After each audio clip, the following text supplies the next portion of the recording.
Mark, you've had a chance to reflect on that performance against Sheffield. How pleased are you with that performance?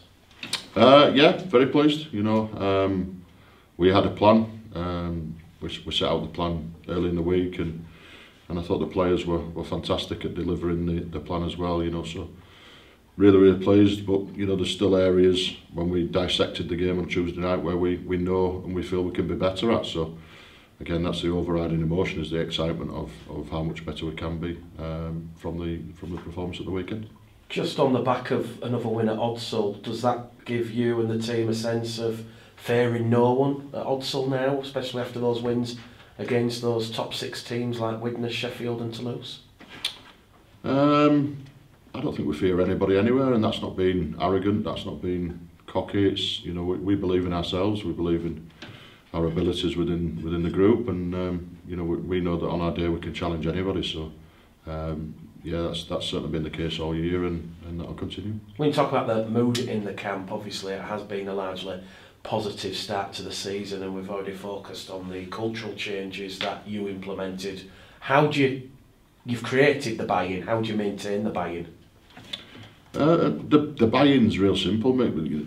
It's a belief in the process. The cultures and things like that are what I think are behaviours that you live by day, and the players are living the right behaviours and the right cultures day by day. So everyone's got a clear vision of what it is we want to achieve. Throughout pre-season we've done multiple one-to-ones and goal setting and even some visualisation of goals as well, and everybody's real clear on what their part is within the group, what the group's holistic goals are, and how we get there. So it's just about maintaining standards throughout. What's the latest on Bodine Thompson, Michael Lawrence, Ben Blackmore? Because obviously you mentioned after the Sheffield game Bodine Thompson is going to be touch and go for Sunday, and obviously I do believe Michael Lawrence was having a scan of some description. Yeah, so the injury news at the moment, there's been some news out there this week that's slightly inaccurate. So Bodine will be another week or two, and it's a HIA that he had. There's no need to worry, or nobody needs to panic, but he had 2 consecutive weeks, and they were totally innocuous.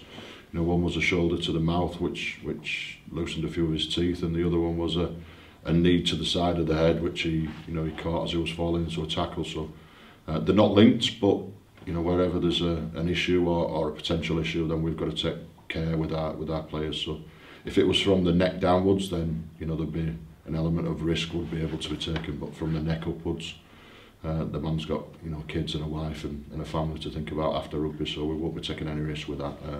He's seen a specialist. He's ticking all the boxes so far. He's real healthy. It's training, albeit non-contact. But yeah, he'll certainly miss this weekend. And Michael Lawrence? Yeah, Michael's a little bit longer than that. He's got a hamstring injury from Featherstone. So again, I think we're looking around May time for Michael. So not going to put any dates on that, but it'll be in and around May time. Ben Blackmore obviously pulled up in training in the week leading up to the Sheffield game. Is there any news on him? Yeah, we've had some real positive results from Ben's scan. So that allows him to be in contention for selection this week.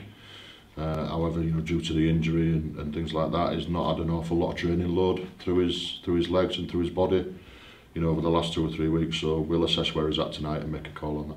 And on Jack Walker, I know you said it's weeks rather than months. What's the time frame, and how do you plan to implement Jack Walker's return?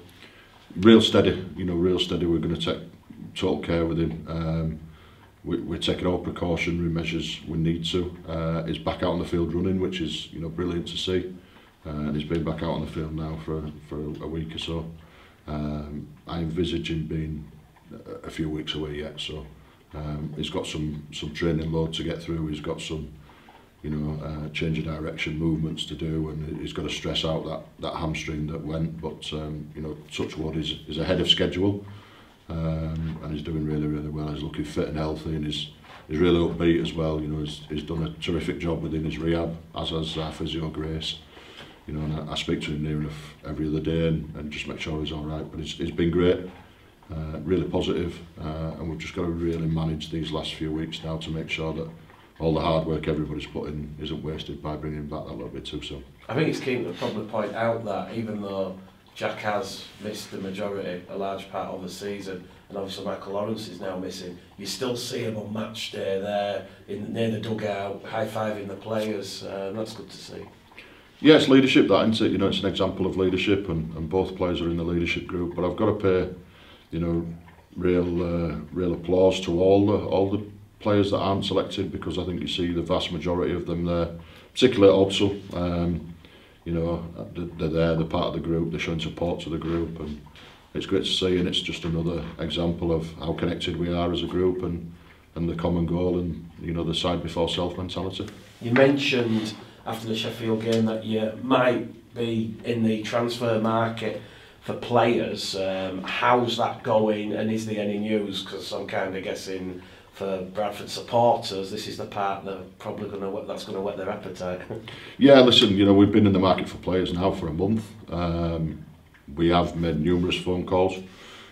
We did have somebody that was very, very close this week, but unfortunately it's not quite happened. You know, in time for the deadline at 12 o'clock today. So yeah, there's things going on in the background. I know that doesn't, you know, tell the fans what they want to know, but yeah, we're working very, very hard and long hours on this, and we've got to make sure we get it right, and we've got to make sure it's right for the club and the player coming in as well. So there'll be stuff, you know, to be announced in the next week or two, I would have thought. Do you expect some news ahead of the next game, or is it probably more, with it being a Challenge Cup game, any potential for cup tied players? Do you probably see it ahead of the Halifax game instead? Depends which player we're talking about, because, you know, if they're a permanent transfer, then they can play in the cup. So you know, we're not just looking for loans, we're looking for Bradford Bulls players permanently as well. So yeah, maybe. I'm not gonna promise and underachieve, but it's a possibility. That answers my next question. I was going to say, Mark, are these going to be loan players from Super League clubs? Because already I think the past week we've seen Conor Barley go to York, Joe Gibbons, of course, go to Keighley.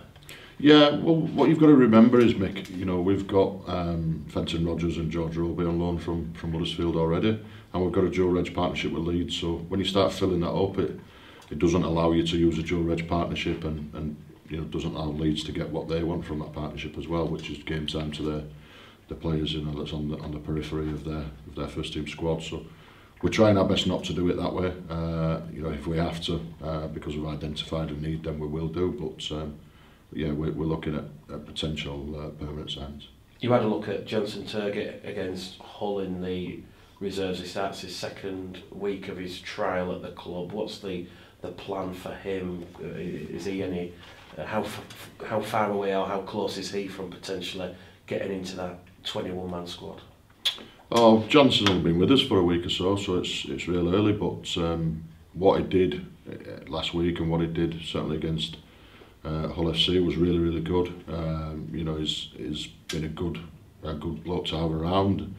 Really enjoy his company. Actually, he's good to talk to, and he's very, very knowledgeable within the game as well. So yeah, he's been great so far. We've still got some things to see on Jansen, but all the signs are real positive so far.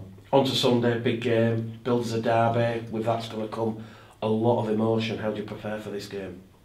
Like we do every other game, Mick. I know that's boring, but us coaches are boring sometimes, aren't we? So, you know, I'm not a coach that will dismiss all emotion from the game, but it's about controlling emotions. It's about, you know, being ice cold within the head and the heart. So, you know, we've had a real good look at them, just like we do every other team. We've watched the last 3 games.